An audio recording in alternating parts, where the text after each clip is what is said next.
Can NRI take home loans from Indian banks? Marginally higher होता है, marginally from the resident Indians, but generally all the other. The only thing which is missing in case of non-residents would be that the जो rebate होती है under 87A on the slab rate, flat slab rate. Even if they are earning less than 12 lakhs, they'll have to pay some tax if their income in India is more than 4 lakhs. That is the only broad difference between residents and non-residents. Hello guys, I am Pavi Basin, your host from Conversations, and today we have with us two very dynamic finance professionals, CA Abhay Vij, who is also an LLB and an international tax expert, and CA Nikhil Jain, who is also a US CPA. So today we will be decoding about the taxation, legal and financial side of real estate investments, particularly for the NRI investments in the Indian market. So welcome both of you. Thank you so much. Thank you. And Thank for you the so much, Pavi. introductions. Thank you. So let me start with, why do smart NRIs still get stuck on tax issues in the real estate market? See, tax in India has been and is still a very complex subject, particularly regarding the property taxation and the fact that the values involved in property taxations are usually so high that everyone is always conscious about making those investments, about tax and making those investments before they, understand that. So that is why it's still, they get stuck on these matters. So who do you think qualifies as a NRI or a OCI, and why this matters? देखिए NRI और OCI को आप distinctly use करिए. NRI जो है it's a tax concept, non resident is a tax concept, OCI is a citizenship concept. So OCI का full form है overseas citizen of India. It is not a citizenship particularly. We say it is a citizen, but it's not. It is actually a lifelong visa which is given to people who belong to India, जिनके parents, grand parents या great grand parents जो थे वो India या undivided India में born हुए थे, या they themselves were born in undivided India. Now they are holding passports and citizenship of any other country. Those are the OCIs. OCIs को एक OCI कार्ड के थ्रू गवर्नमेंट ऑफ इंडिया में investments करना permit करती है. Life long stay, education, jobs, इन सब की परमिशन होती हैं with certain restrictions. Non residency is a concept from taxation and FEMA perspective. Non residency is a case where आप जितना period of stay in India है, आपका period of residence in India है, उससे डिटर्मिन किया जाता है. तो you can be a citizen and a non resident, you can be a foreign citizen and a non resident in India if you're having income in India. So non-residency is a different concept from that. So is RBI permission needed or not? Specifically, generally there is no permission required except for the specific restricted areas. Like if you want to buy a huge agricultural land or some restricted area where you need a RBI permission. Otherwise, there is no specific RBI permission is required for buying any property in India. And what do you think are the correct ways to remit money in India? So basically क्या है, पहले India में funds जो हैं उसको लाएंगे कैसे आप? The question is that, right? The way would be that you open a non-resident account in India with any scheduled bank. You can open that. There are two parts to this non-resident account. One is the NRO account and one is the NRE account. NRO account is basically, you can think of these accounts as lying on either side of the border. So NRO account is in India and NRE account is in outside India. Okay. Both are denominated in INR. आपके पैसे जो हैं उसमें वो rupees में ही होंगे. But non resident जो NRO account है उसको आप एक इंडियन सेविंग्स अकाउंट की तरह यूज़ कर सकते हैं. अपनी इंडियन इनकम्स रिसीव कर सकते हैं उसके अंदर, उसी से आगे पेमेंट्स कर सकते हैं. कभी आप कोई रेजिडेंशियल या कमर्शियल प्रॉपर्टी सेल करते हैं तो उसमें रिसीव कर सकते हैं funds.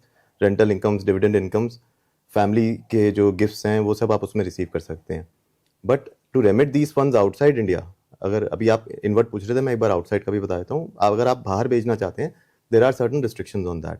Okay. You have to make sure that all the taxes which were due in India have been paid on that particular money. So there a chartered accountant certificate is required in form 15C and CB.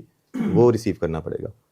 NRE account की अगर हम बात करें, you can bring funds from outside India into your NRE account. It will be converted from your foreign exchange to the Indian rupees. Whatever you earn in the NRE account, वो tax नहीं होगा India में. उसका taxation जो है वो आपको अपनी होम कंट्री में जहाँ पे आप रेजिडेंस हैं वहीं पे देना है. But you can have the benefit of keeping the money in form of FDs in that account, and उसके जो हायर रेट्स आपको मिलेंगे वो आपको इनकम इंडिया में आप अर्न कर सकते हो, because Indian FD rates are quite higher than the western countries, तो वो आपको बेनिफिट मिल सकता है। तो ये अकाउंट्स के थ्रू आप अपना फंड चैनल करते हैं। Now coming back to your question, you will, once you open these accounts, you will bring your foreign funds into your NRE account, and from there you can transfer it to your NRO account and then use those funds for investments in. तो NRO के लिए भी हमें NRE का open करना जरूरी है। वो ये parallelly account. Okay, got it. Now, why using family accounts is risky? Can you give any real-time examples for this? See, family accounts, a lot of NRIs, what they do is they would like to purchase properties in India through their family members. Generally parents के या siblings के through आप purchase करते हो। India में क्योंकि gift taxable नहीं है, so whenever you sell those properties, gifts can be, money can be exchanged in form of gifts within the blood relations. तो वो एक आपको exemption मिल जाती है। The risk here would be, which I have also seen in certain cases, family में अगर कोई disputes हो जाएं future में, तो वो वाया आपने कोई कॉमन इन्वेस्टमेंट करी थी, आपके इनहेरिटेड मनी था, आपने सिबलिंग्स के नाम पे इन्वेस्ट कर दिया, फ्यूचर में कोई डिस्प्यूट्स हो गए सिबलिंग्स के साथ, तो आपका वो पैसा स्टक हो सकता है, बिकॉज ये आपके नाम पर नहीं होगा जो इन्वेस्टमेंट होगी। तो वो आपको एक ध्यान रखना पड़ेगा कि वो आप या तो अकॉर्डिंगली कोई पावर ऑफ अटर्नी या विल एग्जीक्यूट कराएं उस केस में जहाँ पर ये चीज़ हो, बिकॉज जैसे जैसे जनरेशन आगे बढ़ती है ये रिस्क हमेशा एक रहता है कि फ्यूचर जनरेशंस उस रिलेशनशिप को कैसे maintain. So this risk always grows. Yes. Perfect. Can NRI take home loans from Indian banks? Yes. Yes. NRIs can take home loans from Indian banks. Similar form में NRIs का और OCIs का rate कई बार marginally higher होता है, marginally from the resident Indians, but generally all the other जो conditions हैं home loans के around from the RBI perspective, they are there. They are similar to Indians, normal. And are their tax benefits also same as Indians? Broadly, yes. The tax benefits for non-residents are more or less similar to Indians. The only thing which is missing in case of non-residents would be that the जो rebate होती है under 87A, आपने अगर generally सुना हो, हम अभी पीछे बजट के बाद आई थिंक 2 years ago ये अनाउंस हो गया था कि 12 लाख की इनकम तक कोई टैक्स नहीं है, राइट। बट जो उसका लीगल बैकग्राउंड है वो ये है कि एक्चुअली स्लैब रेट होता है 4 lakhs to 0 to 4 lakhs, 4 lakhs to 8 lakhs and 8 to 12 lakhs and then above that. तो वो जो स्लैब है वो क्यों दिया गया? अगर 12 लाख तक टैक्स ही नहीं है तो वो क्यों दिया गया? जिसकी इनकम 12 लाख से ऊपर होती है उसको रिबेट मिलता है, सॉरी जिसकी इनकम 12 लाख से नीचे होती है उनको रिबेट मिलता है for the excess income above 4 lakhs. But ये जो रिबेट है ये NRIs के लिए अवेलेबल नहीं है। तो NRIs will be taxed on the slab rate, flat slab rate. Even if they are earning less than 12 lakhs, they'll have to pay some tax if their income in India is more than 4 lakhs. That is the only broad difference between residents and non-residents in terms of taxation in India. What are the interest deduction realities on rented versus vacant properties? So normally when you rent a property, there is a deduction allowed for the interest paid on home loan taken on that property. So when you rent that property, there is no limit for the deduction. But yes, if that is a vacant property, there is a limit for the deduction and loss which you can carry forward or set off with other income. इसको भी हम अगर 2 part में break करें, जैसे आपको पता होगा कि इंडिया में एक ओल्ड टैक्स रिजीम थी, एक न्यू टैक्स रिजीम है। तो ओल्ड टैक्स रिजीम के अंदर आपकी जो रेंटल जो ये इंटरेस्ट ये आपने होम लोन पे दिया होगा, उसकी फर्स्ट थिंग तो है कि वो प्रॉपर्टी कंस्ट्रक्टेड होनी चाहिए और उसकी पोजीशन आपके पास होनी चाहिए। अगर वो अभी अंडर कंस्ट्रक्शन है आपको उसका डिडक्शन नहीं मिलेगा। Okay. Second part is that in case it is self occupied property में मैक्सिमम टैक्स डिडक्शन जो आपको मिलेगा उस केस में वो 3 लाख रुपीस का है। And third, if it is rented then there is, मैं अभी ओल्ड टैक्स रिजीम की बात कर रहा हूँ, अगर वो रेंटेड है there is no limit on the interest deduction, आपको पूरा मिलेगा even if it creates a loss in your return and which can be adjusted against other incomes. Now for NRIs generally क्या है कि ओल्ड टैक्स रिजीम बेनिफिशियल रहता है। Why? Because they would not have any income like salary और business income in India. Usually yes, नहीं होगा। They have rental incomes or dividend incomes or capital gains in India, चाहे वो stock market के हों, चाहे वो रियल एस्टेट इन्वेस्टमेंट्स के हों। These are the kind of incomes that NRIs would have in India. But तो उनके लिए ओल्ड टैक्स regime बेनिफिशियल होगा, और वो अगर इंटरेस्ट दे रहे हैं कोई होम लोन पे, they can claim it as a deduction out there. The other option would be to not claim it as a deduction. If you don't have any other income, you're not going to get that benefit. तो आप उसको अपनी cost of acquisition का part बना लीजिए, which can be in future deducted when you sell that property as a, you know, the gain on that property would be reduced by the interest amount. Yeah. New tax regime में थोड़े से different conditions हैं, but I think from my perspective, what I've seen in the general returns that we file, old tax regime is more beneficial for non. For NRIs, you think old tax regime is still the better one? But still, अगर home loan का interest है and they want to take that deduction, old tax regime में हो जा सकते हैं. So, what are the common myths for huge tax savings that we hear nowadays? See, I think one of the big myths that people have is that once you have capital gain, you can invest it into residential house property and उसका benefit आपको मिल जाएगा. The myth part here is that this benefit is only allowed when you are selling a residential house property in the behind. अगर आपका cell residential house property का है और purchase residential house property का है तो आपको मिलेगा. अगर आपने कोई कमर्शियल प्लॉट या कोई और एसेट गोल्ड या कोई और एसेट बेचा है तो उस पर फिर एडिशनल रिस्ट्रिक्शंस आ जाती हैं अगर आप हाउस प्रॉपर्टी खरीद रहे हैं. The second part of this myth is that people believe that they can buy anything and that if they buy a commercial property or a residential plot also, तो भी वो डिडक्शन मिल जाएगी. वैसा नहीं है. आपको रेजिडेंशियल हाउस प्रॉपर्टी ही purchase करनी होती है Against residential. अगर आपने कम प्लॉट लिया है, रेजिडेंशियल प्लॉट लिया है तो. रेजिडेंशियल आपका सेल साइड पे रेजिडेंशियल हाउस प्रॉपर्टी हो या कोई और एसेट हो, परचेज साइड पे आपका रेजिडेंशियल हाउस प्रॉपर्टी ही होना चाहिए इस केस में. अच्छा. अगर आपने कोई प्लॉट रेजिडेंशियल प्लॉट लिया है तो आपको उसको कंस्ट्रक्ट कराना पड़ेगा and construction has to be completed in the next 3 years. So, subject to these conditions, you can take that tax benefit. There is no open tax benefit here. But इसके अंदर एक एड ऑन है कि like if you are selling one non residential property, आपको पूरा का पूरा cell proceed को इन्वेस्ट करना पड़ेगा to get the tax benefit. But अगर आप रेजिडेंशियल टू रेजिडेंशियल कर रहे हैं तो सिर्फ कैपिटल गेन को इन्वेस्ट करना है. Like if your profit is 20 rupees, आपको 20 इन्वेस्ट करना है. अगर रेजिडेंशियल से 20 का प्रॉफिट है, 20 इन्वेस्ट करना है. बट नॉन रेजिडेंशियल से 120 का प्रॉफिट है बट सेल प्रोसीड 100 है, then you have to invest 100 rupees to get the benefit of tax from 20 rupees. So this is a difference which everybody think like कि capital gain invest कर दो और हम tax save हो जाएगा. And how is rental income taxed in for NRIs? Absolutely in the similar pattern as it is done for the resident Indians. So it is the same. 30% standard deduction है. Interest if you are paying, you can take it as a deduction. There is no other deduction which is allowed apart from taxes, municipal taxes and interest. बाकी जो slab rate पे आपका tax है उसके हिसाब से. Why TDS on rent exists and who deducts it?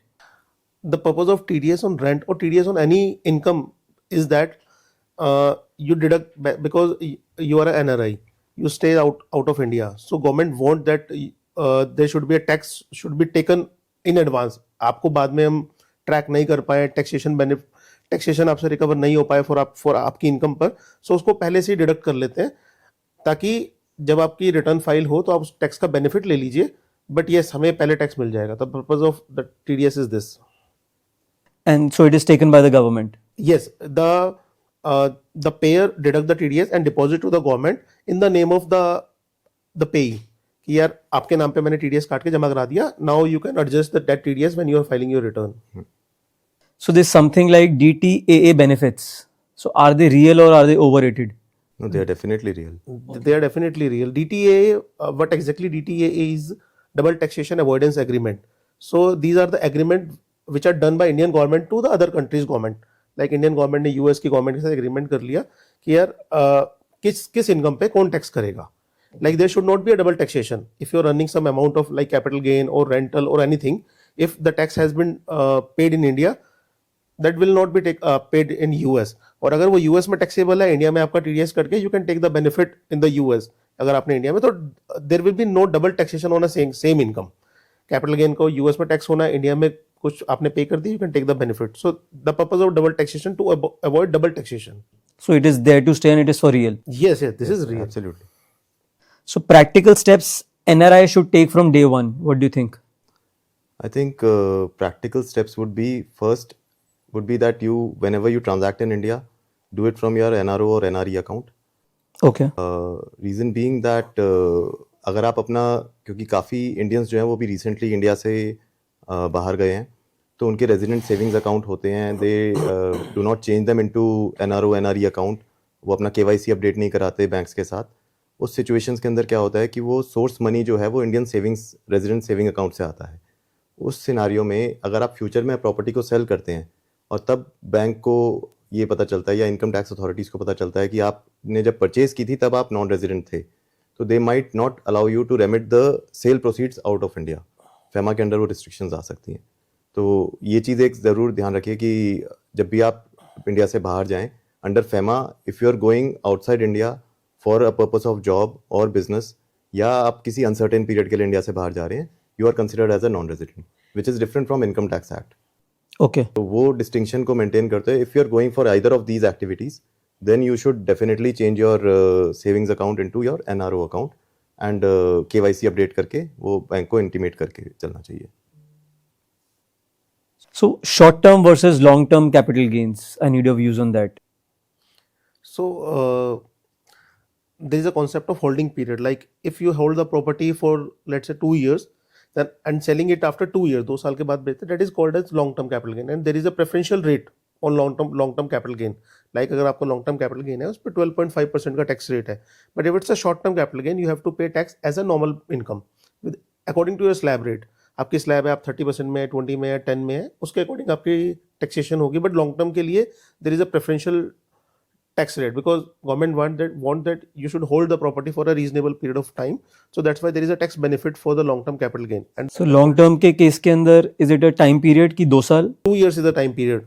2 years अगर from आपने the 2 date साल of प्रॉपर्टी को purchase. होल्ड किया है फ्रॉम द परचेज, देन वो लॉन्ग टर्म कैपिटल गेन की कैटेगरी में आ जाएगा।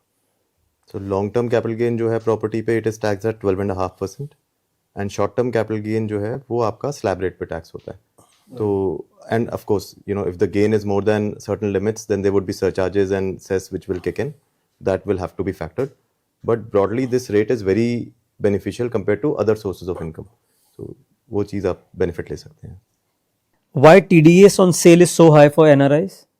Again, as you know, Nikhil mentioned some time back that government के लिए पॉसिबल नहीं है, इनकम टैक्स अथॉरिटीज़ के लिए, कि आप अगर लेट्स से आपने कोई अपनी एंसेस्ट्रल प्रॉपर्टी सेल करी इंडिया में, you are a non resident, आप सेल करी, आपने वो फंड्स रिसीव करे और आप जो है इंडिया से बाहर चले गए। Now there is no way for the authorities to recover that money from you, and in case you know you have gifted that money to someone in India, then again that risk increases. तो इसीलिए government चाहती है कि आप first stage पे ही, जिस stage पे आप प्रॉपर्टी सेल कर रहे हैं, the buyer itself deducts the whole amount of tax, the maximum possible amount of tax from that the payment at that point. The reporting is also done at that point, तो authorities को ये भी पता चल गया कि ये transaction हुई है, and of course they get the money also. You can subsequently file your return, and उसमें आप अगर आपका टैक्स ज़्यादा डिडक्ट हुआ है तो आप उसका रिफंड क्लेम कर सकते हैं। Alternatively, आप अगर आपको लगता है कि अमाउंट बहुत ही ज़्यादा है and your the return filing timeline is quite far in the future, then आप एक लो टैक्स डिडक्शन सर्टिफिकेट के लिए अप्लाई कर सकते हैं with the tax authorities who do certain workings, and वो डिटेल में हम डिस्कस करते हैं। बट उस लो टैक्स डिडक्शन सर्टिफिकेट के थ्रू वो बायर को इंस्ट्रक्शन चली जाती है कि आपने कम टैक्स डिडक्ट करना है। So that is one of the possibilities, you can explore either of them. Got it. What are the buyer responsibilities in TDS deduction? It's actually a buyer's responsibility to deduct the TDS, not sellers. Okay. If buyer doesn't deduct the TDS, he has to pay, he has to bear by himself. तो seller की responsibility नहीं है, buyer ने deduct नहीं किया वो non compliance में आ जाएगा। तो the ultimate responsibility is on the buyer because buyer is remitting the money, sending, giving you the money. So lower or nil TDS certificate, when it works and when it doesn't work? Lower tax deduction certificate would be, you know, as I mentioned, it would be beneficial. When it would not work is let's say the return filing time is quite near to your transaction date.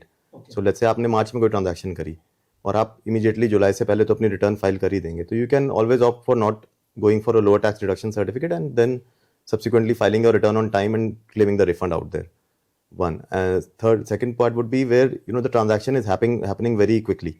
क्योंकि non residents generally tickets करके India आए हैं, there is a period of stay that you know they are missing out on their businesses, their jobs when they are in India for the property registration, तो उनके पास time नहीं रहता। but this process generally takes 30 to 45 days to obtain a lower tax deduction certificate. तो उस scenario में आपको अगर time नहीं है तो आप उस टाइम पे ऑप्ट कर लीजिए that you get those taxes deducted and then again as I said you can file your return and claim a refund बाद में. So can you just simplify it for us? Section 54, Section 54 EC, 54F.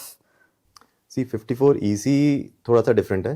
We'll come on that later. 54 and 54F are quite similar sections जो हम अभी previously discuss भी कर रहे थे. Now we can talk about them in particular sections. Section 54 is the very basic capital gain deduction section which is available in under Indian income tax. Government ने इसको इसलिए डाला कि जैसे हम कहते हैं रोटी कपड़ा और मकान, तो मकान भी एक बेसिक नेसेसिटी है. तो जिसका भी अगर घर है, अगर वो घर सेल करता है कभी भी अपना और उसको घर परचेज करने से पहले पिछले घर पे टैक्स देना पड़ जाए एक सिग्निफिकेंट वैल्यू का, तो वो आगे परचेज करने में प्रॉब्लम होगी. तो इसलिए गवर्नमेंट ने एक फ्रीडम दी कि आप अगर रेजिडेंशियल हाउस प्रॉपर्टी सेल करके रेजिडेंशियल हाउस प्रॉपर्टी परचेज कर रहे हैं तो you can take that benefit. आप कैपिटल गेन अगर री इन्वेस्ट कर देते हैं तो you don't have to pay taxes on that particular amount. Now there are certain conditions, of course, where there are restrictions on this deduction. One, of course, is that you cannot sell the next house in the next 3 years. तो ऐसा नहीं है कि आप residential house properties को जगल करते चले गए और आप सोच रहे हैं कि मैं गेन कमाता रहूँ, और वो आपको होल्ड करना पड़ेगा. That should be for the purpose of residence, that is there goal. The other part is that अगर आप लेट्स से कोई परचेज नहीं कर रहे, आप कंस्ट्रक्शन करा रहे हैं, तो उसमें टाइम रिस्ट्रिक्शंस हैं. So the time restriction is that from the date of selling of your previous property, 1 year before or 2 years after, you can purchase a residential house property, and from the date of sale you can after 3 years you can construct a residential property. Within these timelines, if you do that, you can get a tax deduction. In case you're not able to do that before filing of your return, you can deposit this amount into a separate bank account, जिसे capital gains account कहते हैं. उसके अंदर आप अपना इस money को deposit कर सकते हैं, and subsequently when you have to make those payments, आप वहाँ से विड्रॉ करके अपने जहाँ से भी आप आगे परचेज कर रहे हैं, कंस्ट्रक्शन करा रहे हैं, उनको पेमेंट कर सकते हैं. तो section 54 is this basic section. 54F में थोड़ा सा डिस्टिंक्शन हो जाता है. ये तब यूज़ होता है अगर आपने कोई और एसेट बेचा है. लेट्स से आपने गोल्ड, आपका एंसेस्ट्रल गोल्ड था, या कोई कमर्शियल प्रॉपर्टी थी, या एग्रीकल्चरल लैंड तो खैर डिफरेंट हो जाएगा, बट कमर्शियल प्रॉपर्टी थी आपकी, या कमर्शियल प्लॉट था, वो सेल करके आप आगे रेजिडेंशियल हाउस प्रॉपर्टी में इन्वेस्ट कर रहे हैं. तो वहाँ पर थोड़ा सा डिस्टिंक्शन आ जाता है. जैसे निखिल ने अभी थोड़ी देर पहले बताया था कि here you don't need to invest only the capital gain, you have to invest, the condition is to invest the whole consideration. तो अगर पूरा सेल अमाउंट अगर आप उसको प्रोपोर्शनेटली कम करते हैं तो अकॉर्डिंगली आपको प्रोपोर्शनेटली डिडक्शन भी कम मिलेगी उसकी. बाकी कंडीशंस मोरलेस सिमिलर हैं, जो परचेज पीरियड की और कंस्ट्रक्शन पीरियड की कंडीशन सिमिलर हैं. एक डिस्टिंक्शन यहाँ पे और ये है, 54 के अंडर कोई लिमिट नहीं है, आप जितने मर्जी रेजिडेंशियल हाउसेस खरीद सकते हैं. आपके अगर 4 घर हैं, आप एक बेच के अगेन मतलब 3 हो गए तो आप एक और खरीद रहे हैं, आपकी कोई रिस्ट्रिक्शन नहीं है. 54F में जो आप जब इसको यूज़ कर रहे हैं, the property that you are purchasing should be either your first और सेकेंड हाउस. आपकी जिस दिन पे आप प्रॉपर्टी सेल कर रहे हैं, आपके पास एक से ज़्यादा रेजिडेंशियल हाउस नहीं होना चाहिए. तो या तो 0 होगा या 1 होगा उस दिन पे, तो आप 54F की डिडक्शन ले सकते हैं, अदरवाइज आप नहीं ले सकते. और इसके अंदर आपको ध्यान रखना होगा कि जॉइंट प्रॉपर्टीज भी जो हैं, क्योंकि हम बहुत सिनेरियोज देखते हैं, जॉइंट प्रॉपर्टीज दोनों की काउंट की जाएगी. जैसे हस्बैंड वाइफ की अगर जॉइंट प्रॉपर्टी है तो वो लिमिट्स में दोनों के काउंट की जाएगी, हाफ नहीं गिनते. तो ये चीज़ें, ये हम सिनेरियोज देखते हैं. काफ़ी लोग सोचते हैं कि जैसे हस्बैंड ने पेमेंट करी है, वाइफ का सिर्फ नाम ऐड कर दिया प्रॉपर्टी के अंदर for safety and security of the wife, तो वो सोचते हैं कि वाइफ का उसमें नहीं काउंट होगा. बट अथॉरिटीज़ के अकॉर्डिंग आप उसको काउंट करेंगे, बिकॉज उनका नाम है, उनका शेयर है उसके अंदर, तो वो भी काउंट हो जाएगा जब ये लिमिट्स की गिनी जाएगी. And another major change that came quite recently, not recent now but थोड़ा टाइम पहले आया था, कि आपकी अब इस डिडक्शंस के ऊपर 10 करोड़ की लिमिट है. तो अगर आप कैमिलियाज या मैग्नोलियाज बेच रहे हैं और सोच रहे हैं कि कैपिटल गेन है तो मैं री इन्वेस्ट कर देता हूँ, only 10 crore of capital gain would be exempt under these sections. आप पूरा अमाउंट इन्वेस्ट करके ये नहीं सोच सकते कि मैं पूरा टैक्स बचा लूंगा, तो एडिशनल पे तो आपको टैक्स देना ही पड़ेगा. And these benefits are for long-term capital gains, not for short-term. Not for short term. So 54 EC. हाँ जी. 54 EC जो सेक्शन है वो है बेनिफिट लेने के लिए, कैपिटल गेन्स को सेव करने के लिए from tax by investing in capital gain bonds. इसमें कंडीशंस ये रहती हैं कि maximum you can invest of amount is 50 lakhs. अगर आपके जॉइंट ओनरशिप थी जो प्रॉपर्टी आपने सेल करी है तो both of them can invest up to 50 lakhs and this investment has to be made within 6 months from the date of sale of property. तो इसमें वो पीरियड नहीं है, आप कहीं अलग अकाउंट में नहीं पार्क कर सकते. You have to make that investment within the next 6 months.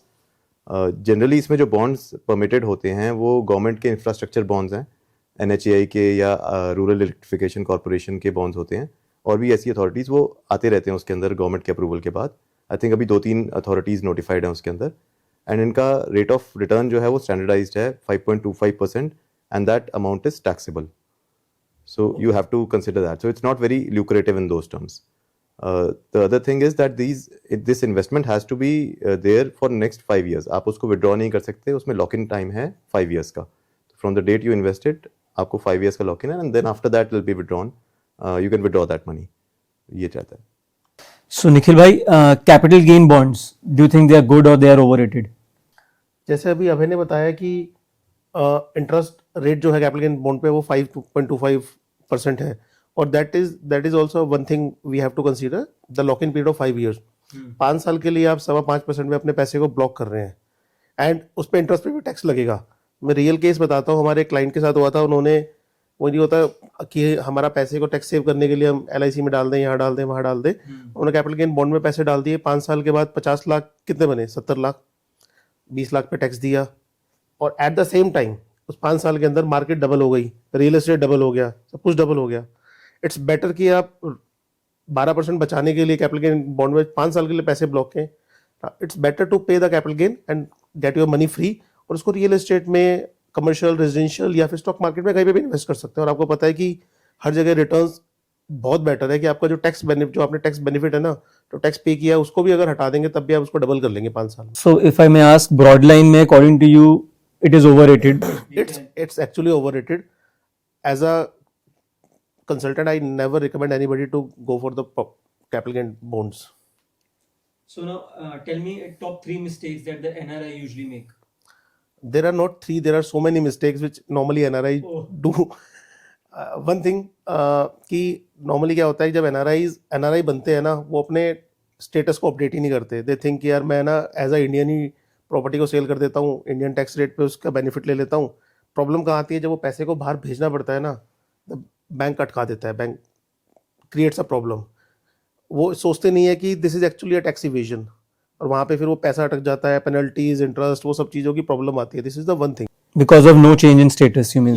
Yes. वो अपने आप को रेजिडेंट की तरह से ट्रीट करते हैं, प्रॉपर्टी को KYC जो रेजिडेंट, अपडेट नहीं करते, KYC अपडेट नहीं करते, पैन भी रेजिडेंट वाला चलाते हैं, सब कुछ करते हैं. तो जैसा इनिशियली अभय ने कहा था कि जैसे ही आप बाहर जाएं, आप लॉन्ग टर्म के लिए या किसी पर्पज के लिए, आप अपना स्टेटस अपडेट करें with the bank, with the income tax authorities, to get the things smooth. It's better to plan tax rather than evade the tax. And एक प्रॉब्लम ये होती है कि फैमिली के नाम पे खरीद लेते हैं.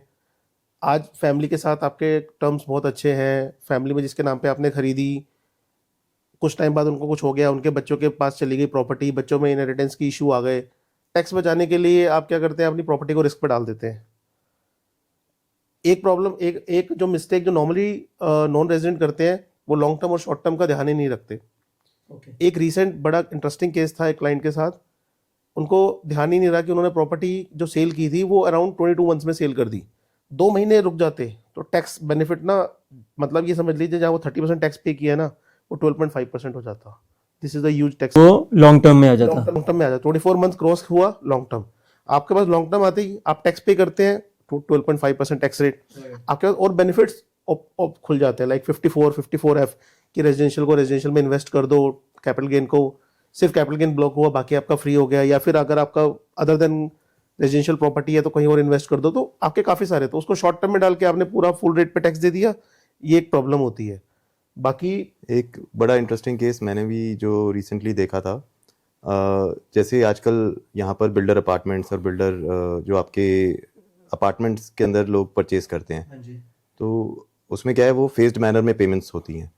आप फेज्ड मैनर में पेमेंट कर रहे हैं, लोगों को लगता है कि ये मैंने एक घर खरीद लिया, एक रेजिडेंशियल हाउस खरीद लिया है, और फिर जब उसको वो अंडर कंस्ट्रक्शन पीरियड के अंदर ही सेल करते हैं, they think that they can reinvest this money into another under construction property. उसका गेन तो मैंने ले ही लिया, आगे जो फ्यूचर में आ रही है उसको भी मैं कर लेता हूँ, उसका मैं बेनिफिट ले लूँगा, ये सोच के कि ये residential house property to residential house property transaction है. यहाँ पर ये समझना ज़रूरी है कि रेजिडेंशियल हाउस प्रॉपर्टी का मतलब क्या है। वो रेजिडेंशियल हाउस प्रॉपर्टी मीन्स ऐसी प्रॉपर्टी जिसको आप एज अ रेजिडेंस यूज़ कर सकते हैं, जहाँ पर ऑक्यूपेंसी सर्टिफिकेट या पोजेशन आपके पास है। जब अंडर कंस्ट्रक्शन प्रॉपर्टी है, it cannot be used as a residential house property. So इसका जो बेनिफिट है, जो हम डिस्टिंक्शन की बात कर रहे थे 54 और 54F की, ये 54 के अंदर ना जाके 54F में फॉल करता है, जहाँ पर आपका any other asset to residential house property की इन्वेस्टमेंट। Got it. तो ये आपने जो परचेज किया था, जब तक ये अंडर कंस्ट्रक्शन है, ये रेजिडेंशियल हाउस नहीं है। ये एक right to purchase a residential house है, जो आपका जो बिल्डर बायर एग्रीमेंट के थ्रू आपके पास वो राइट है, जिस राइट को आप आगे अगर अंडर कंस्ट्रक्शन ड्यूरेशन में आप बेच देते हैं तो किसी और को पास ऑन कर देते हैं। वो राइट का जो कैपिटल गेन है वो 54F के अंडर कवर होता है, 54 में नहीं। तो अगर आपके पास ऑलरेडी 2 घर हैं और आपने एक अंडर कंस्ट्रक्शन प्रॉपर्टी में इन्वेस्ट किया है और आप उसको सेल करके सोच रहे हैं कि मैं एक और रेजिडेंशियल हाउस खरीद लूंगा और उसका बेनिफिट ले लूंगा, वैसा नहीं होगा। So basically अंडर कंस्ट्रक्शन के साथ में एक ही ऑब्लिगेशन रहेगी। अंडर कंस्ट्रक्शन में ऑब्लिगेशन रहेगी, तो आपको कॉशियस रहना पड़ेगा कि इसका बेनिफिट आपको कैपिटल गेन का नहीं मिलेगा किसी में भी, 54 में भी नहीं, 54F में भी नहीं। अगर आपके पास 2 घर हैं तो 54F में भी नहीं। अगर 2 घर नहीं है, आपके पास 1 है या 0 हाउसेज हैं, तो उस केस में आपको 54F में मिलेगा, 54 में नहीं मिलेगा। Like our own older example की आपको 20 रुपए इन्वेस्ट नहीं करने, आपको 100 रुपए इन्वेस्ट करने पड़ेंगे 20 रुपए का बेनिफिट लेने के लिए। ऐसा नहीं जैसे 54 में होता है कि 20 रुपए इन्वेस्ट किए 20 रुपए का बेनिफिट, यहाँ पे 100 रुपए इन्वेस्ट करने पड़ेंगे 20 रुपए। The entire value of that sales. Consideration, yes. So give me one real case example for a bad tax planning that you might have encountered.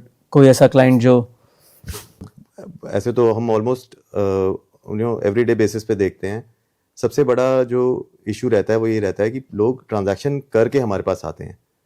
हमारे as a tax consultant what they do is they tell us that this is the transaction that they have executed. हाँ जी, और फिर उसके बाद हमें कहते हैं कि इसका टैक्स कैसे होगा। हम सजेस्ट करते हैं लोगों को कि आप जब एग्जीक्यूट करने वाले हैं उससे पहले आके कंसल्ट करिए कि how it can be structured in terms of the tax regime. हम उसमें आपको बेस्ट पॉसिबल सिनारियोज दे सकते हैं कि जिसके अंदर आपको टैक्स सेविंग बेस्ट हो। So if I may ask कि for real estate point of view, कभी कोई asset management के अंदर do you think it is particularly a thing that we should accomplish before buying something? Asset management करने से पहले हम एक consultant को on board लेके आएं just to plan your taxes better in terms of real estate? Asset sell करने से पहले डेफिनेटली यस। Okay. परचेज करने से पहले अगर वो मतलब एसेट टाइप आप डिस्कस करना चाहते हैं कि किस टाइप का एसेट है, आप अपने फ्यूचर गोल के अकॉर्डिंग डिस्कस करना चाहते हैं कंसल्टेंट के साथ, तो वो एक आइडिया से ठीक रहेगा। बिकॉज आपका फ्यूचर गोल और उसका जो टैक्स का इम्पैक्ट है वो दोनों सिंक में होने चाहिए। अदरवाइज आपने आज तो परचेज कर लिया, जब आप उसको 2 साल 3 साल या लेट्स से 5 इयर्स बाद आप उसको सेल करने जा रहे हैं, उस टाइम पर आपका वो टैक्स इम्पैक्ट जो है वो आपके गोल के साथ सिंक ना करे तो एक प्रॉब्लम हो जाएगी। तो परचेज के टाइम पे तो ये चैलेंज रहेगा। सेल के टाइम पे तो I would say definitely before you make the sale, how to structure that and where to invest that money further, that should be definitely discussed. So there is one question that I usually get to hear from few of my friends, that can NRI buy agricultural land in India? NRI and OCIs are specifically prohibited to purchase agricultural land in India. RBI के norms के अंदर they cannot make investments into agricultural land in any form, चाहे वो direct investment हो चाहे वो indirect investment हो via shareholding in a company। वो रियल एस्टेट के उसमें इन्वॉल्व नहीं हो सकते। जैसे आप मान लीजिए कि कोई नॉन रेजिडेंट है, उनकी अगर कोई किसी भी स्टेट के अंदर वो एग्रीकल्चरल लैंड परचेज करना चाहते हैं, क्योंकि जनरली काफ़ी लोग क्या करते हैं कि एग्रीकल्चरल लैंड परचेज करके उसका CLU चेंज कराते हैं और फिर उसके जो प्रॉपर्टी के गेन्स होते हैं उसका बेनिफिट लेते हैं। बट NRI जो हैं वो डायरेक्ट एग्रीकल्चरल लैंड में नहीं इन्वेस्ट कर सकते जब तक CLU चेंज ना हो चुका हो। CLU चेंज करा के वो इन्वेस्ट कर सकते हैं। अगर वो रेजिडेंशियल या कमर्शियल उसमें अप्रूव हो गया है तो वो वहाँ पे इन्वेस्ट कर सकते हैं। एक मैंने केस अभी रिसेंटली देखा था जहाँ पे क्लाइंट जो हैं वो उनको ब्रोकर ही सजेस्ट कर रहे थे उनके कि आप एक कंपनी फॉर्म में, कॉर्पोरेट फॉर्म में जो है एग्रीकल्चरल लैंड परचेज कर लीजिए, क्योंकि NRI पर रिस्ट्रिक्शन है बट इंडियन कंपनी पर नहीं है, और उस कंपनी की मेजॉरिटी शेयर होल्डिंग भी इंडियन रेजिडेंट के पास हो। ये भी एक रिस्ट्रिक्टेड एरिया है। आप ये इनडायरेक्ट इन्वेस्टमेंट भी नहीं कर सकते कि अगर आप फर्स्ट थिंग अगर आपने कोई कॉर्पोरेट फॉर्म करके उसमें लेट्स से 49% स्टेक भी किसी नॉन रेजिडेंट को दिया तो आप एक तरीके से लॉ को सर्कमवेंट कर रहे हैं। So minority stake होने के बाद भी you cannot invest in agriculture. RBI के नॉर्म्स के अंडर आप 0% उसका है ऑटोमेटिक रूट में इन्वेस्टमेंट परमिटेड। आपको अप्रूवल ही लेना पड़ेगा, तो कंपनी के केस में भी। तो आप डायरेक्ट ऐसे बिना आरबीआई को इन्फॉर्म करें तो डेफिनेटली नहीं कर सकते। सेकेंड थिंग इज़ कि आप अगर मान लीजिए उस कंपनी के अंदर आपका है तो 49% स्टेक, बट आप इन्वेस्टमेंट पूरी आप ही दे रहे हैं उस कंपनी के अंदर, तो ये बेनामी ट्रांजैक्शन एक्ट के अंदर भी ट्रिगर हो सकता है। तो प्रोहिबिशन ऑफ बेनामी ट्रांजैक्शंस जो हैं, क्योंकि पेमेंट आपने करी है और प्रॉपर्टी किसी और की होल्डिंग में है, या आप किसी फ्रेंड या फैमिली मेंबर के थ्रू कर रहे हैं, तो वो भी बेनामी उसमें जा सकता है। So clearly, if I may state that an NRI cannot invest in any agricultural real estate. वो फार्म हाउस भी कर रहे हैं तो वो फार्म हाउस का पहले CLU चेंज होना चाहिए, उसके बाद ही वो उस फार्म हाउस को परचेज करें। OCI और NRI जो है वो एग्रीकल्चरल लैंड में नहीं इन्वेस्ट कर सकते। Neither agriculture and farm house also. वो एग्रीकल्चरल लैंड पे फार्म हाउस है, अगर वो रेजिडेंशियल कन्वर्ट हो चुका है और फिर भी फार्म हाउस की तरह उसको बिल्ड किया गया है तो आप वहाँ पे कर सकते हैं। Next, I would want to ask, how are the tax implications different for NRIs if I talk about US, if I talk about Europe, if I talk about the Middle East? So क्या फ़र्क है इनमें? Normally tax implications when हम cross border transaction की बात करते हैं तो DTAA से ड्राइव होती हैं, double taxation avoidance agreement. Generally India के साथ सब कंट्रीज़ के साथ जो डबल टैक्सेशन अवॉइडेंस एग्रीमेंट है ये सिमिलर है, कुछ कंट्रीज़ के साथ डिफरेंट है, बट इससे बहुत ज़्यादा फर्क नहीं पड़ता। एक जो चेंज होता है, लाइक अगर आप US के सिटीज़न हैं या फिर रेजिडेंट है या फिर UK के हैं या दुबई के हैं, वहाँ पर टैक्स रेट क्या है और आपको इंडिया के किस टैक्स रेट का बेनिफिट मिलेगा। लेट्स से इंडिया में आपने लॉन्ग टर्म कैपिटल गेन पे 12.5% टैक्स दिया, बट US के अंदर टैक्स रेट है 20%। So while paying 20% you can get the benefit of 12.5% which you have paid in India. In UK there is a tax rate of let's say 24%, so you can get the benefit of tax paid in India, because अगर आप US के resident है तो US has a right to tax your global income, the entire income. जैसे India में होता है कि कोई इंडियन है बाहर से पैसा कमा रहा है, उसकी सारी इनकम पे इंडियन गवर्नमेंट टैक्स लेती है। मिडिल ईस्ट के अंदर डिफरेंट इसलिए है क्योंकि मिडिल ईस्ट में कोई टैक्स नहीं है कैपिटल गेन पे, तो आपको यहाँ से बेनिफिट मिलने का चांस ही नहीं होता। Which you have paid in India that is paid in India, because middle east में there is no capital gain tax. जो मिडिल ईस्ट में आजकल दुबई में इन्वेस्टमेंट करने के लिए वी आर बीइंग टोल्ड कि दुबई बहुत बूम कर रहा है, so for people who are staying in India उनके लिए मिडिल ईस्ट इन्वेस्टमेंट करना from tax point of view, is it good और इज इट बैड? अभी अगर आप रिसेंट जियोपॉलिटिकल टेंशंस जो मिडल ईस्ट में चल रही हैं उस एंगल से देखेंगे तो ऑब्वियसली जो दुबई की मार्केट है उसमें इम्पैक्ट आया है। रिसेंटली जो मैंने भी न्यूज़ से ही देखा कि इतने सारे UK और यूरोप के और कैनेडियन हाई नेटवर्थ इंडिविजुअल्स जो दुबई में हाउसेस परचेज करके शिफ्ट कर रहे थे, they are reconsidering their decisions of moving to this area. So this is after the geopolitical tension. जो उससे पहले बूम आया था that people are investing a lot in Dubai, बहुत सारे हमने हाई राइजेस देखे वहाँ पर। उस सिनेरियो को अगर पहले डिस्कस करें, इस केस में मैं यही कहूँगा कि अभी रिसेंटली इंडियन गवर्नमेंट काफ़ी एक्टिव हो गई है। इशू क्या आता है कि जो इंटर गवर्नमेंटल एग्रीमेंट्स हैं फॉर इंफॉर्मेशन एक्सचेंज, ये इंडिया ने ऑलमोस्ट हर मेजर इकोनॉमिक कंट्री के साथ कर लिया है, चाहे वो US हो, UK हो या UAE हो, इन सब के साथ वो एग्रीमेंट्स हैं। तो जो भी आप वहाँ पे परचेजिंग कर रहे हैं as an Indian resident who is purchasing out in UAE or vice versa, if any UAE or US resident is purchasing in India, this information is being exchanged between the governments. US का जैसे एक law है फटका, जिसके अंदर all the financial institutions, banks are required to report to US of any financial transaction which is related to US residents or US citizens. तो वो information US government के पास जाती है। तो काफ़ी जो इंडियन रेजिडेंट्स, इंडियन NRIs हैं जो US रेजिडेंट्स हैं, वो रियलाइज़ नहीं करते कि इंडिया की जो उनकी इन्वेस्टमेंट्स हैं वो भी शायद रिपोर्ट हो रही होंगी US में, तो वो उसको मिस आउट ना करें जब अपनी ग्लोबल इनकम वहाँ पे रिपोर्ट कर रहे हैं। Same is happening with the middle east. Middle east में तो देखिए वहाँ पे टैक्स तो है ही नहीं, तो वहाँ के एंगल से जो NRIs हैं उन्हें चिंता नहीं होनी चाहिए। It would be other way around, where the Indian residents are investing in Dubai और in any other middle east country, उनको अपनी रिपोर्टिंग वो प्रॉपर रखनी पड़ेगी, और जो वो फंड्स भी यहाँ से रिपैट्रिएट कर रहे हैं वो वाया प्रॉपर चैनल्स करने चाहिए। तो वो ट्रांजैक्शंस, क्योंकि UAE में टैक्सेस नहीं है, वहाँ पे रिस्ट्रिक्शंस कम है, तो बहुत लोग ये सोचते हैं कि अगर मेरी कोई इनकम है UAE में तो उससे मैं वहाँ परचेज कर लेता हूँ और उसकी इनकम को वहीं रख लूँगा, इंडिया में टैक्स नहीं दूंगा। That's not how it works. Because there is a upsurge in real estate investments in Dubai in comparative to Gurgaon हम देखते हैं, तो lot of investors that we have they are introspecting Gurgaon invest करें या दुबई इन्वेस्ट करें, तो वहाँ पर हम ये क्वेश्चन रियल टाइम बहुत ज़्यादा सुनते हैं। जैसे उसमें आपकी एक LRS स्कीम होती है गवर्नमेंट की, जो लिबरलाइज्ड रेमिटेंस स्कीम है, उसमें एक लिमिट है $250,000 की USD की, वो आप वहाँ रेमिट कर सकते हैं। तो उस लिमिट के अंदर आप रेमिट कर सकते हैं, फंड्स और प्रॉपर्टी परचेज कर सकते हैं, बट प्रॉपर चैनल्स के थ्रू हो, इंडिया में रिपोर्टेड हो, इंडियन रिटर्न के अंदर जो आपका फॉरेन एसेट्स की रिपोर्टिंग की रिक्वायरमेंट है उसके अंदर प्रॉपर्ली डिस्क्लोज्ड है, इनकम्स प्रॉपर्ली डिस्क्लोज्ड हैं, कोई चीज़ कंसील नहीं करी जा रही गवर्नमेंट से, तो then that channel you can use that and you can invest out there. Now, though it is too early to talk about it because of this geopolitical tension that you also just mentioned, I have been hearing few panic calls where people are again wanting to reinvest back in India, seeing the stability that the Indian market has. How do you guys see from the financial aspect? But I think before that geopolitics also, it's my personal opinion that Indian market is doing better than the Dubai market in terms of ROI. Let's say if we talk about last 4 year or 5 year, आप Indian market में return देखेंगे it's more than 15 और 20%, जबकि Dubai market में आपको इतना return नहीं दिखेगा. It's seems lucrative but actually if you go with the actual numbers it's not as lucrative as India as compare if we talk about last 5 years. So yes, and आपको पता ही है काफ़ी subsidise tax rates है India में capital gain के 12.5 which is also very good. और आप देख रहे हैं गुड़गांव के अंदर लास्ट 2 years 3 years के अंदर प्रॉपर्टी के प्राइसेस जो बूम हुए हैं, आप दुबई के अंदर भी देख सकते हैं. दुबई के अंदर प्रॉपर्टीज़ को खरीदने के लिए जिस टाइप की स्कीम्स आ रही हैं उससे थोड़ा सा आइडिया लग सकता है कि बूम उस लेवल का नहीं है जिस लेवल का दिख रहा है. लाइक 1% आप इंस्टॉलमेंट में आप पैसे दे दो.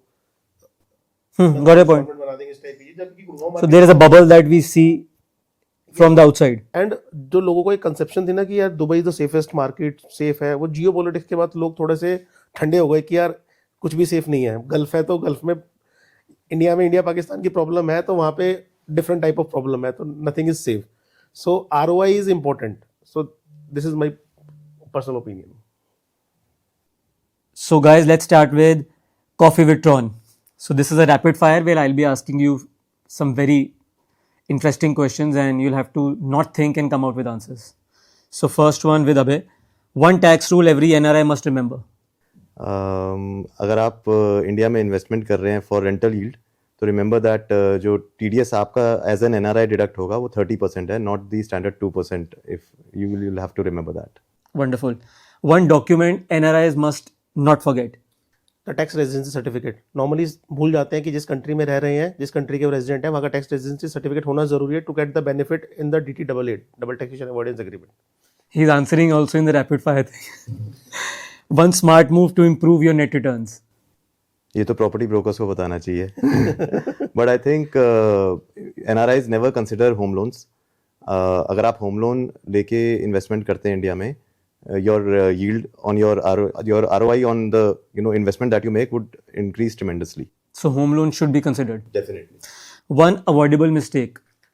That normally NRIs don't consult before the selling the property. They should consult with their property advisors and as well as tax consultant to get the maximum tax benefit. So that after sale, normally क्या होता है वो cell करने के बाद return के time पे आते हैं तब कुछ नहीं बचता. But consult before you sell the property. Thanks. Guys, बहुत सीरियस बातें हो गई हैं. So let's have some fun questions. So I'll start with you, Abhay. What's more complicated, Indian tax law or explaining it to a first-time real estate investor? C Indian tax law के तो हम experts हैं, तो इसको explain करना ही सबसे मुश्किल हो सकता है. लॉ तो हमें पता ही है. So if you weren't a CA, would you survive a real estate broker for a week? यार मैं तो बनिया हूँ, मैं तो कहीं पे भी सर्वाइव कर सकता हूँ. तो ये क्वेश्चन आपने गलत बंदे से पूछा है. Good one. What's the most creative way you have seen someone try to save tax in real estate? Creative I don't know, but लोग जनरली क्या करते हैं, फैमिली मेम्बर्स के नाम पे परचेज करते हैं, तो वो एक क्रिएटिव वेज होते हैं, एंड देन गिफ्ट के थ्रू. बट ये क्रिएटिव वेज जो हैं वो काफ़ी ख़तरनाक भी हो सकते हैं. लेकिन अगर आपको और क्रिएटिव वेज चाहिए तो आप हमसे आके मिलिए. Will give you more creative ways to save tax within the law of course. What scares you more, bad bookkeeping or verbal property agreements? Verbal property agreement. Very bad. Bad book keeping को तो ठीक किया जा सकता हाँ, है. That can be manageable. Verbal property agreement से there is no come back from there that. Is no come back.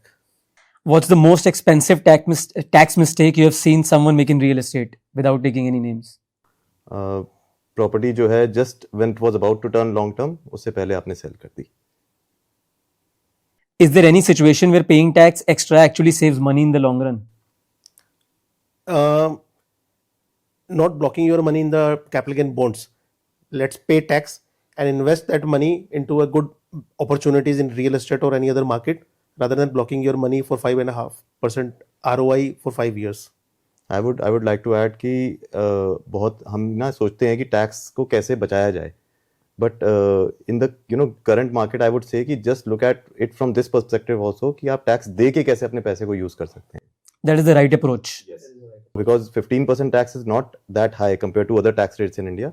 तो अगर आप टैक्स दे के उस पैसे को अपने पर्सनल किसी भी पर्पस के लिए यूज कर सकें, इन्वेस्टमेंट के लिए, एंजॉयमेंट के लिए, वो भी आइडिया एक माइंड में लेके चलना चाहिए. Noted. Why do NRIs think Indian tax law work on emotions and जुगाड़? बिकॉज एनआरआईज जो हैं वो जब इंडिया से गए थे तब ऐसे ही होता था शायद, बट आज की डिजिटल एज और एआई एज के अंदर with all the algorithms running on data it does not work any more like that. So you have to be very alert. Government knows everything, government is looking at everything.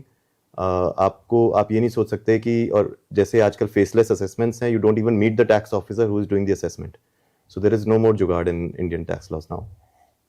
What's the most common line NRIs say that makes you immediately nervous? Normally they come to us after selling the property. अब बचा लो. No tax. But yes, we'll try to get the best tax saving for them. But ये problematic situation होती है. If an NRI ignores tax advice and calls you after selling property, how bad is it actually? It's very bad because we have to make many permutations and combinations within the law कि किस तरीके से उसको उस tax से save किया जाए. But this is I'll keep it as a tax secret for myself and the clients that we deal with. A real estate broker or a relative friend who causes more tax trouble? Real estate broker, because he come up with lot of permutation and combination to give the advice. Do you think real estate investors respect CA enough or only when the notice arrives? No, generally I would say that the investors consult us in all times. So we are talking about extreme cases, but most of the people who are educated, they consult us at all times. तो ऐसा नहीं है, वो भी cases होते हैं, but generally people are much aware these days. What's the most underrated tax saving move in real estate? The lower tax deduction certificate.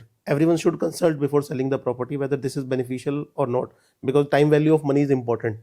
Blocking your money for, like, let's say 1 year rather than spending 1 month or some few professional fees and getting that lower tax deduction certificate will get you more money in a shorter run. If you could ban one thing in Indian real estate forever, what would it be? Definitely cash involved in the real estate transactions. I would want that to not be there. लोग अगर proper channels के through काम करेंगे, अब India की economy को भी support होगा, एंड ऑफ कोर्स जो वैल्यूज़ हैं, ट्रांजैक्शन वैल्यूज़ हैं, जो क्लाइंट्स हमारे पास आ रहे हैं उनके नंबर्स भी बढ़ जाएंगे. तो it will benefit everyone, including us, including you guys, everyone. Perfect. Real estate grows wealth, but the right tax strategy protects it. A big thank you to our amazing CAs for dropping pure gold today. So if you found value in today's episode, please like, subscribe and share this with someone who's building their property portfolio. Until next time, invest smart, structure smarter.